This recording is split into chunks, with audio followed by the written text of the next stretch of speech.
2012 quality of life bond, still at the center of litigation and debate, building the multi-purpose performing arts center in the area known as Duranguito, south of the convention center.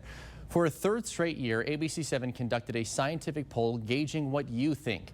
We asked El Paso News viewers the same question each time. Are you in favor or opposed to the construction of the downtown arena in the Duranguito district? The poll has a margin of error of about ±5%. Let me first take you back to January 2018, the first time we conducted this poll. That's when only 26% of those polled said they were in favor of the arena being built in Duranguito compared to 37% opposed. Now to last year, a slight uptick to those in favor, up to 31%. Those opposed dropped to 31%. But now in 2020, take a look, a rather dramatic shift. Now up to 37% of those polled are in favor of building the arena in Duranguito and 22% opposed. Still, nearly 4 out of 10 polled are undecided. The bottom line, the support has strengthened since 2018. A 13% increase of those in favor, while opposition isn't as strong, a 15% decrease, and those undecided has remained fairly consistent according to our poll.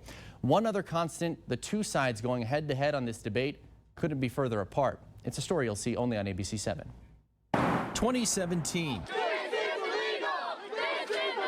2018. When the voters vote on a measure that is on the ballot in front of them, they expect that what they voted for is what is going to be realized, nothing more and nothing less. We are building a multi-purpose facility, and multi-purpose encompasses many types of performing arts and entertainment events. 2019. Mr. Bryan, don't ever doubt the veracity of anything I say.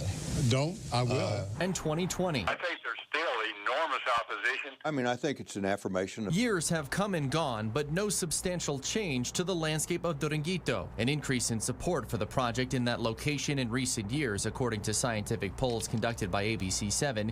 Yet both sides are claiming victory. Mayor DeMargo zeroing in on the voters who approved all 3 signature quality of life projects. When 70% of our voters approve something, then I feel like it's my fiduciary duty as mayor to implement. It's not do-overs. Let's move forward. If you can extrapolate those numbers across the entirety of El Paso, 500,000 people in the city of El Paso are either undecided or opposed to that project, which hardly suggests that the mayor is doing the will of the people by pushing for this project. Millions of dollars spent on litigation by both sides, and a once $180 million budget both acknowledge cannot get the job done. The mayor has suggested the project could cost at least another $70 million more. Famed Texas philanthropist J.P. Bryan, who's financially backing the legal fight to preserve the area for its historic value, predicts upwards of $400 million. We're not opposed to the arena per se. We're only opposed to putting it in a place that would destroy a great future economic opportunity for your city. Bottom line is, we are 40,000 square feet short in our convention space at our convention center. Irrespective of all of the debate related to Duranguito and the Union Plaza, as we call it, or whatever, the bottom line is we do need more space for more convention space to attract more conventions and people to El Paso. The city claimed the latest legal victory when the Texas Supreme Court again rejected to hear the case back in June. The lone remaining hurdle for the city to begin the project, a permit granted by the Texas Historical Commission for an archaeological study of the construction site, is on hold in an appeals court. Also in the way, new priorities. Eric, I think given what we've gone through for the last 2 years, from immigration to the August 3rd shooting to the pandemic now that seems to rule, and where we are, I think there are a lot more important issues than that right now. But as the plan hangs in the balance, Bryan believes this will ultimately be decided where it all began, at the ballot box. The more important decision is going to be made on November 3rd.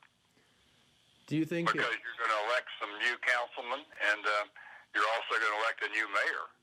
And if you've got a mayor that's totally opposed to the project, I doubt that it's going to have much future.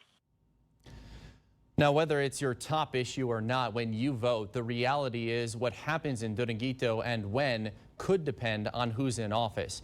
Coming up, extra depth on this issue, we ask all mayoral candidates who you see here on the ballot this very same question. Their responses just minutes away.